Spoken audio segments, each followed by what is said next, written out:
615,000 naira. That is what workers are asking for. And they did that on the Labor Day. And they are asking for a better living standard for their members. But beyond that, what is the implication of that to the economy? And here with me, I have the presidential candidate of the SDP in the 2023 election, Mr. Adewole Adebayo. Thank you so much indeed for that. It's a pleasure. God bless Nigeria. You said, let me quote you, and you are directly making reference to the minimum wage. And let me quote what you said. You said, minimum wage in a regime of maximum cost of living and no minimum guarantee for social safety net in galloping inflation is a pantomime of self-deceit, a reality show in which neither government negotiators nor labor leaders negotiating wages live on their own official wages. What do you mean? Okay, thank you. Just spend a moment to say tribute to my late friend, Chief Olusegun Okinbaloye, whom we lost last night, a good Nigerian, former Minister of Education and unifier the country. My tribute to Justice Sibi Gbagi and the rest of the family. With respect to the subject at hand, the dialogue between labor and the government in economics is the economics of a farm. They are actually behaving in a microeconomic way. It's just like in America when the UAW, United Auto Workers, or Unite, come together and they are negotiating their wages. They are talking within their factory alone. They're talking within their industry. So what I see going on is that both sides, they have their negotiating tactics. So some of the numbers they are throwing around may even appear to themselves to be unrealistic. But my message was to let people know that this debate arose not from the adequacy of wages, but the problem of purchasing power. And that if you listen to Mr. Osifo and all the comparisons he's making, you will see that even though he's talking microeconomics in terms of what my members need to get from their employer, they're talking to themselves. They're not talking about the economy overall. But what is causing price instability for them is the purchasing power of the Naira. And there are two ways to help the purchasing power of the Naira. One is that you can do stabilization of the currency itself so that you kill hyperinflation and inflation, and the Naira from January to December can maintain its purchasing power. That's what you can do. Second thing you need to do is to come from a welfaristic point of view, to realize that what are the workers worried about? What do they spend their money on? Earlier today, you were talking to Commissioner for Environment in Lagos about people being ejected from their houses. And even under the bridge, people were paying, according to the commissioner, 250,000, 300,000 to register to live in a slum. What does that tell you? It tells you that if the average worker had access to housing at, say, about 7% of his salary, has access to medical care at around 5% of the salary, has access to education for 4 or 5 children at about 6% of the salary, and now has to deal with only food and the issue of transportation, that by virtue of you having unemployment, you have an access card, the card I grew up to know in Lagos, under Jakande. You have that card, LSTC, as it was called in those days. You could take transport. People go to London, you have that Oyster card. So if you have all of these things packaged within, say, about 25% to 35% of your salary, then you don't worry too much about these arguments about figures, because 615,000 Naira it will give you, if you are employing a million workers, which you have to employ a million workers out to 270 million people. If 37 governments, they need up to 1 million workers to run the services. So you'll be spending 615 billion every month. So in a year, you spend about 8 trillion just paying minimum wages. It doesn't make any sense. I mean, so now, where the problem lies, even if they cut it by half, still makes no sense. If you cut it by 1/3, 1/4, it makes no sense. So at the end of the day, let's say there was a magical space whereby you just start printing money, and you pay the money. The way 615,000 sounds today is not the way it's going to sound in 4 years. Mr. Osifo or his successor will come back to say, the 615,000 is a joke, it can't take us anywhere. So what the intervention we are making is to say, you are solving the problem at the level of pricing of labor. You cannot solve that problem there because it's too narrow a space. Where you can solve the problem is the amount of social investment you need to make in the economy, such that employed, unemployed, semi-employed, highly skilled, low skilled, there is a minimum floor below which you cannot fall. That is what we are talking about. And I'd like to bring in, you mentioned something that is very critical. And I make reference to one of the things that the president said during pre-election, and which he said, one of the major reasons for corruption is because people are jostling and stealing money to buy houses. People are stealing money to buy cars.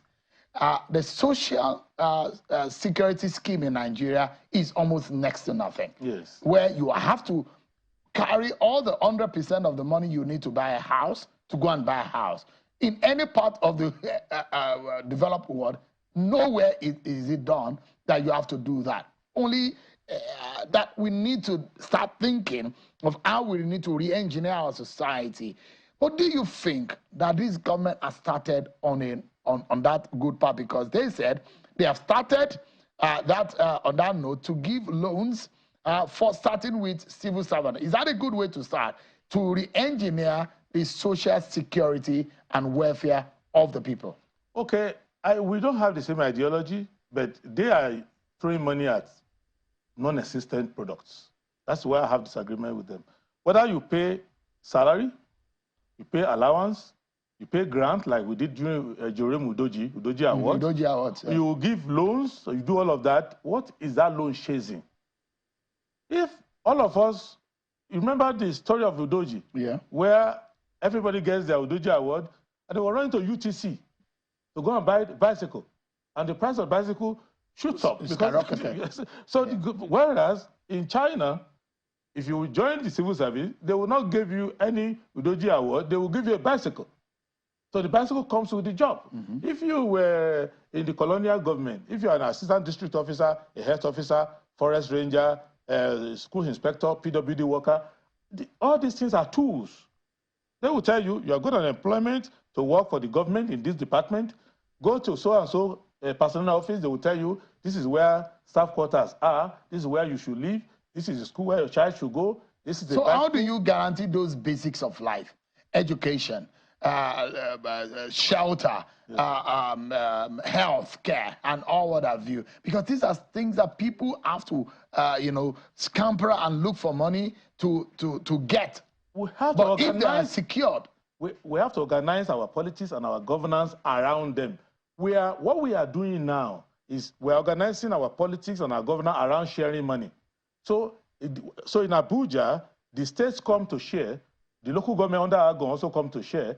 Now, TUC and NSC also come to collect their own share. It is still the same principle of sharing money, not sharing value, not creating things. Remember that if you are talking of stakeholders in the country, labor is superior and senior to the government of the day. So tomorrow I can be the president, but I can be president tomorrow. Tinubu is there, I'm there, but I will still meet labor there. It's a continuity.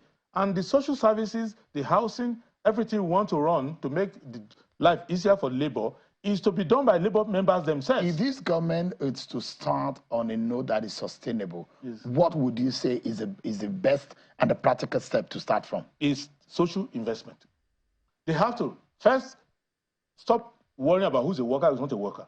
They have to first look at Chapter 2 of the Constitution and say, if by virtue of this Constitution I've been given mandate to come and govern Nigeria, what are the promises inside that Constitution? What is the minimum that a Nigerian should be? And do we have the resources to put them there? So you will now know that you need hospital beds, you need roads, you need everything. The way INEC knows that we need ballot paper, we need all those things. These are basic. So you have to go to that and consider that housing is basic. Therefore, you cannot even be allowed to open your mouth and say, I'm running a primary, unless you have a housing plan that labor can believe in. that other segments society can believe in. Society of engineers can believe in. Students can believe in. Right now, when we go on campaign, I just finished a presidential campaign. What were we discussing? When you are trying to discuss these issues that will drive all these wages, people will not understand that these are the main issues. So we have to put these issues back in the mainstream to say the behavior of Jakande resemble the behavior of Aparaku in Benue, resemble the behavior of Rimi in Kano, resemble the behavior of Mefolokilo in Rivers. All of them understood in the Second Republic that social investment was necessary. That's why every state had their own school board, had their own scholarship board, had their own exercise book they would give to kids. They had their own health sector reform. They had water resources, water getting to houses, even in the rural areas. You are from, with due respect, you're from Ekiti State. You will remember that if you go to some part of Ekiti State, you will see Ajasin's waterworks and all those things there. Then they were creating industry to create jobs. So what we are doing now is a monetarist government where we share money. And you will assume, for example, this is a very important person in Nigerian leadership, the TUC leader. He's assuming that because you are collecting 3 times the money, in fact, now than in 2019, that the availability, not knowing that the 7 times the cost now is not up to what you were collecting before. Because this is illusion of money. It's not about the amount of money you collect at fact. It is the value of the purchasing power of that money. And then the allocative efficiency in economics of that money. So you will see that a state in the north with about 20% of the revenue of the state in the Niger Delta is making more progress if the allocative efficiency is better. And the other state might be spending his own money on politics and all of that nonsense, but the other one will be spending his own money on developmental things. So I think I want us to... So we need to sit down and look at the basics. It needs to come as a package, like an employment package. You get into a job as a citizen of Nigeria, you have to have an identity which guarantees you a social security welfare package that as a citizen, it is guaranteed by law that you should get housing, welfare, education, health. The way our constitution is written, they are not even related to a job. They are related to your being a citizen. When I was growing up, I schooled in Lagos and in Ondo, Jakande and Ajasin. I was so young to be employed by anybody. I was like 5 years old, entering primary school. I was not employable. But the government was interested before we start class, whether I've eaten or not. So when we got to the school, the first they will give us with our bread, with beans and milk and all of that. It shows to you that it's the contract between the government and the governed is that there must be a basic minimum. When they were chasing you around in primary school to give you that inoculation, it wasn't because you were going to be employed by them. It was the fact that the government has a duty to make sure you are not crippled and you don't become blind. You don't have the let's take a, those are those things. Yeah, let's take a breather quickly. And when we come back, we'll get in your final thought. We're going to break and we'll be right back to discuss some of these issues. So much, everyone. Our closing moment with my guests now. Prince Adebayo to send us out of the studio with your thought on it's an interesting time to be Nigeria's president. If you were President Tinubu today, just in 30 seconds, what would you be doing? What I would do is to broaden the philosophy. Don't follow your party manifesto, follow the Constitution. Know that if you want to be president, you must comply with Chapter 2 of the Constitution. If we follow that for 4 years, it will be a different country. What it will mean is that we will spend our money. The priorities are there. All this money you see us collecting in government, they are not money unattached. They are attached to priorities that are in the Constitution. Social investment, welfare. When you do that, workers will have no reason to be asking for unreasonable wages. This environment in the society itself will create more jobs because 2 things that the government needs to watch out for all the time is cost of doing business and cost of living. Once you govern that from the fiscal side, which is one, don't waste government money, don't steal it. Secondly, prioritize it with allocative efficiency towards priority projects that can create capital. And then on the monetary side, the central bank will not be allowing the bankers to run away with figures of unproductivity where you're around tripping money. If we do all of that, the currency will be stable, there will be economy will expanded, and more jobs will be there, and NSC, TUC members will not be at the mercy of government. They will actually be running the system with government leading them. That's where we need to go. Prince Adewole Adebayo, thank you so much indeed for your time as the SDP presidential candidate in 2023 election. Thank you so much, gentlemen. That's our show for tonight. I'll see you tomorrow at 7 p.m. God bless Nigeria.